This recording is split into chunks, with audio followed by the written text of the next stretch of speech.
It's day 5 and the run to home for the Silkway 2011. Yesterday was the last of the really tricky sand days, and there was plenty of competitors stranded out in the desert. Not a nice note, not a nice shout. This was the moment the engine gave up on Edwin van Ginkel's Ginaf. Alexey Burkert also having to dig himself out of the sand.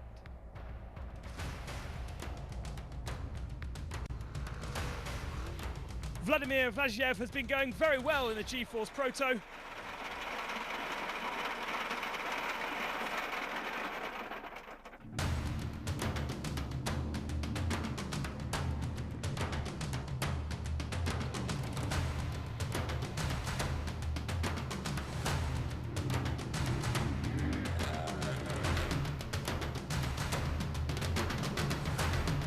It was hot work out in the desert in nearly 40 degrees of heat.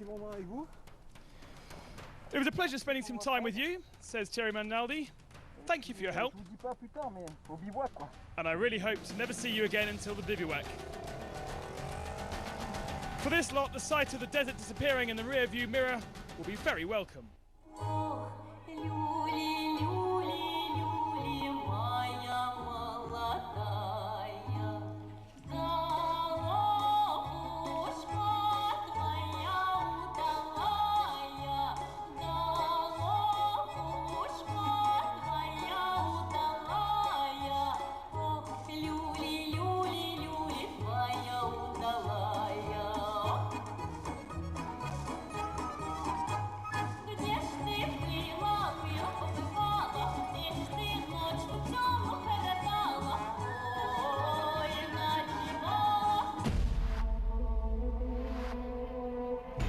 To the day's stage then, and the longest competitive day of the rally.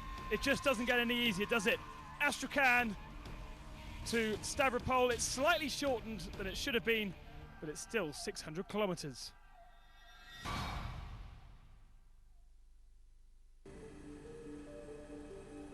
Less sand meant less digging for Alexey Burkert, who rolled his Mitsubishi yesterday.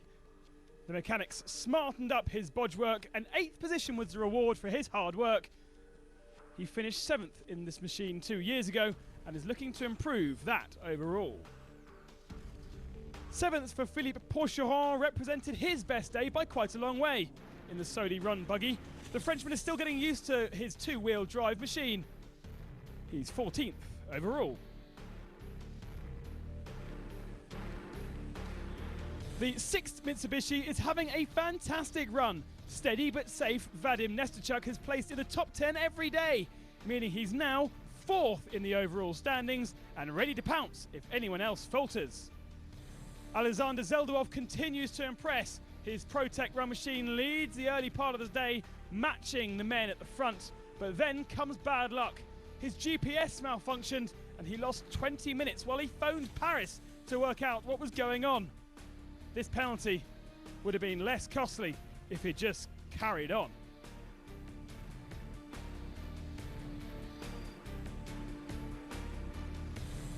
With the flat-out sections of the route run today, it meant drivers could take a back seat, allowing the power of the car and the co-driver's direction to take precedence. Auror's diesel Volkswagen is built fast and reliable, and he was best of the rest.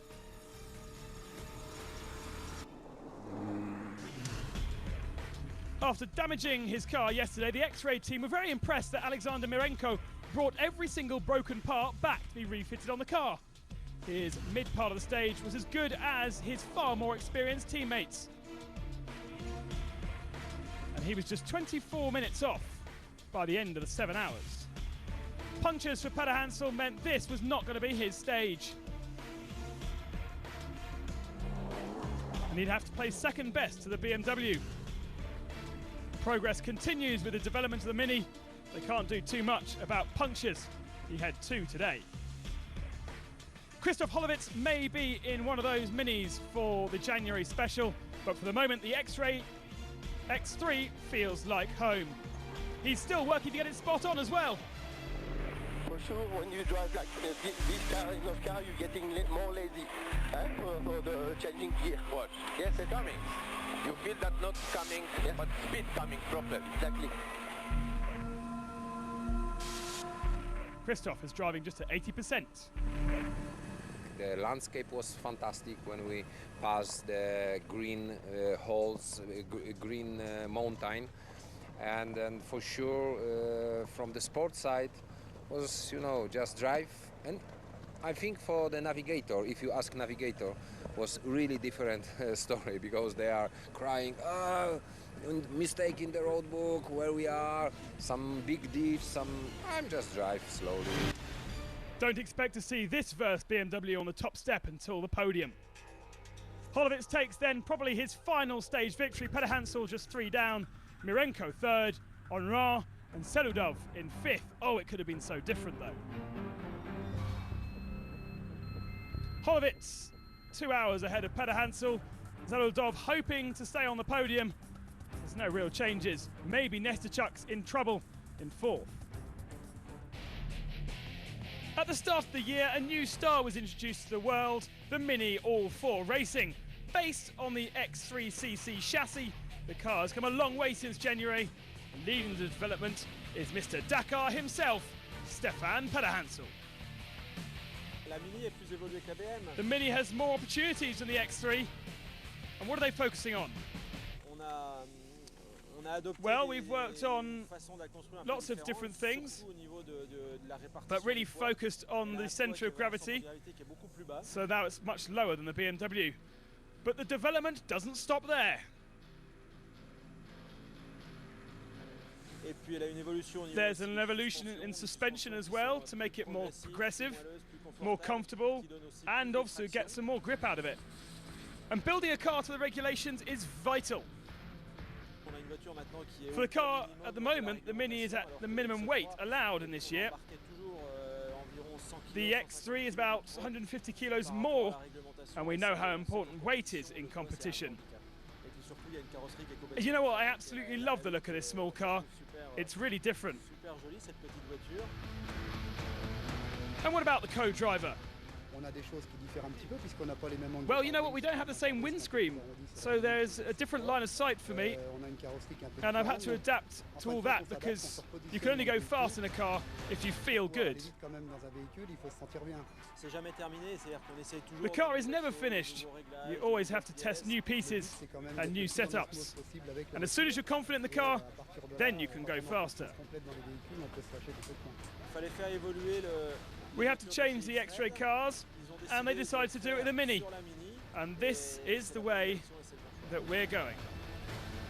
And that's a whistle-stop tour of the new Mini All4 Racing.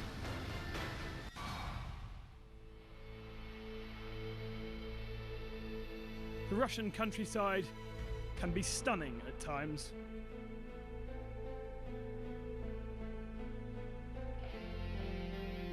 But poor old Andrei Karganov couldn't really enjoy it. Racing for 3rd, almost instantly he fell into problems and was 50 minutes down by the end of the day.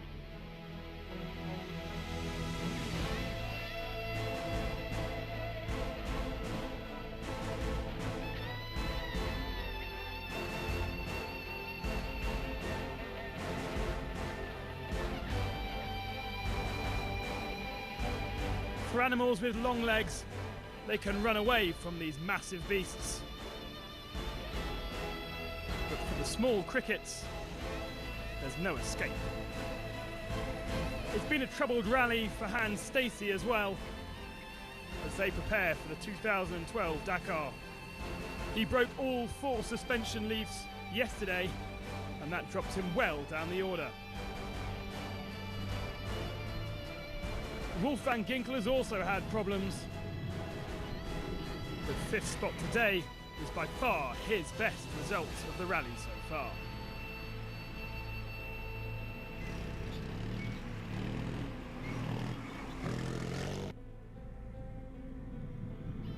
Arto Advictus' results are really all over the place. Disturbed by the sand, which he struggled to negotiate safely, There's no doubt the Kamaz has pace, but he needs to be more consistent. Alex Lopez is taking the fight to Kamaz very seriously. The genial Czech is uncharacteristically cagey about his new truck, but admitted to backing off at the end of the stage today. His co-driver had a headache, and he didn't feel comfortable running at 150 kilometers an hour, flat out, for well over an hour. Franz Echner hasn't had the best silk way. Problems with the engine on 3 separate occasions has stunted his progress. But the speed is obviously there. He was second today. And therefore the winner of today's stage, Fedis Khabarov, on course to add another victory to his bulging cabinet.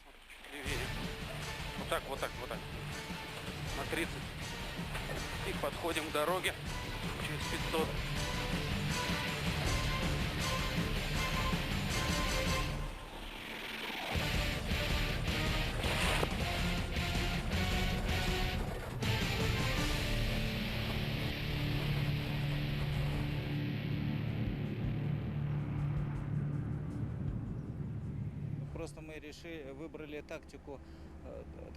We decided now to adopt a tactical strategy of a steady pace, so we don't put any load on our truck and waste time stopping to repair some damage, and that should mean us winning. 3 minutes between Khabarov and Echner. Lopez 4 down. It was 20 to Van Ginkel and Arda Victus around the top 5. But look at that, Khabarov has nearly an hour's lead over Lopez with just 200 kilometers to run. Karganov down to 3rd. Stacey looks set for 4th with Echner in 5th. And really, that's it. 2 days left. As I say, just 200 kilometers to run as we head towards Sochi. I hope this intrepid farmer will join us in the celebration.